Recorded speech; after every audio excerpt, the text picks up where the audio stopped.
Desamparo, 700 concerts, 47 gires i 450 obres cantades en mig segle de vida. És el resum de la trajectòria dels xicotets cantors de València. La setmana que ve rebran la medalla d'or de la ciutat, una recompensa pel seu treball de difusió de la música i del nom de la capital.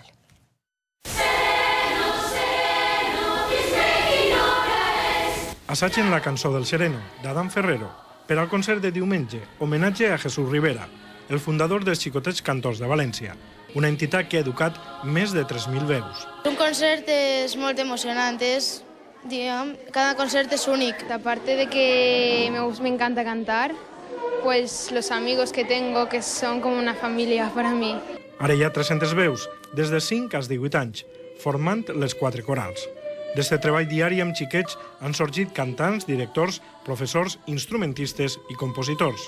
No formamos cantantes, ni formamos compositores, simplemente les damos como la semilla, ¿no? Esto se puede hacer y de ahí van surgiendo ellos. La setmana que ve, l'Ajuntament de València els atorgarà la medalla d'or per tota aquesta tasca que relaciona el nom de la ciutat amb la música.